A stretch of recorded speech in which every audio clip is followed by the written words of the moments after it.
জানানোর, স্বাগত জানানোর, অভিনন্দন জানানোর মূল কারণ হচ্ছে এই লোকগুলো গত 16 বছর যুক্তরাষ্ট্রে থেকে ফ্যাসিস্ট বিরোধী, স্বৈরাচার বিরোধী আন্দোলনে সোচ্চার ছিল।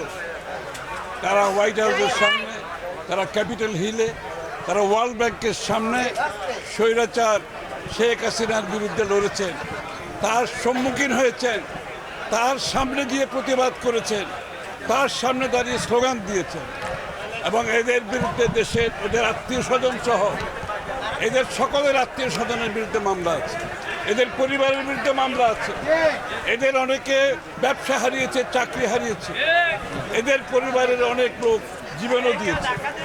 এই লোকগুলোকে আমাদেরকে আমাদের অন্তরের অন্তঃস্থল থেকে ধন্যবাদ জানাচ্ছি। আমরা আন্দোলনের কথা বলি তো, আন্দোলন একদিনে হয় নাই।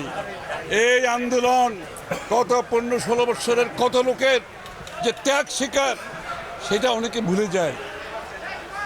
আমরা খালি রিসেন্ট আন্দোলনের কথা বলি তো, গত 15-16 বছর এই লোকগুলো কিন্তু আন্দোলনের বড় অংশ। এদেরকে বাদ দিয়ে কোনো আন্দোলন হয় নাই।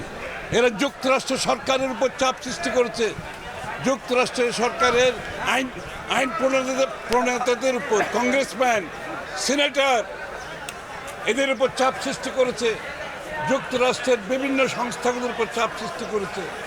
তার ফলশ্রুতিতে এদের পরিবারকে বাংলাদেশে অনেক ক্ষতির সম্মুখীন হতে হয়েছে, কিন্তু ওরা সেখানে থেমে থাকে নাই। এই লোকগুলো 16 বছর দেশে আসতে পারে না, তাদের আত্মীয় স্বজনকে দেখতে পারে নাই, তাদের পরিবারকে দেখতে পারে নাই। আজকে এত বছর পরে এই লোকগুলো আজকে দেশে ফিরতে সক্ষম হয়েছে। তাদেরকে আমরা অভিনন্দন জানাই, স্বাগত জানাই স্বাধীন বাংলাদেশে। তাদেরকে তাদের অবদানের জন্য আমরা চিরদিন যে শেখ হাসিনার পতনের পিছনে তাদের যে অবদান, সেটাকে আমরা স্বীকার করতে হবে। এবং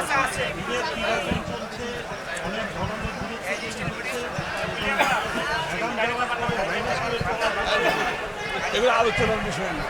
মাইনাস কেউ মনে করার কথা বলে, তাদের সমস্যা।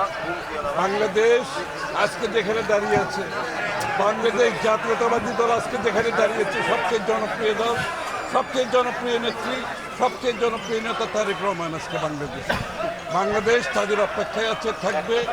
এখানে -2 কথা যারা বলে, তাদের অনেকে বলে না উইশফুল থিংকিং, ইংরেজিতে বলে না, আশা আর কি।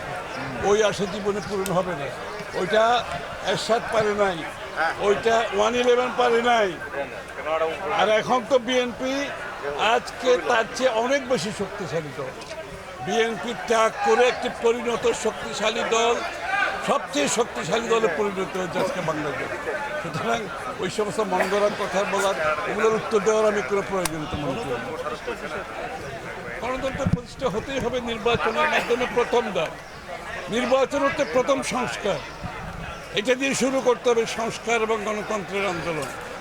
গণতন্ত্রের প্রক্রিয়ার মাধ্যমে আগামী দিনে যে পরিবর্তনের প্রত্যাশা, সেটা গণতান্ত্রিক প্রক্রিয়ার মাধ্যমে হবে আগামী দিনে। সবাইকে ধন্যবাদ।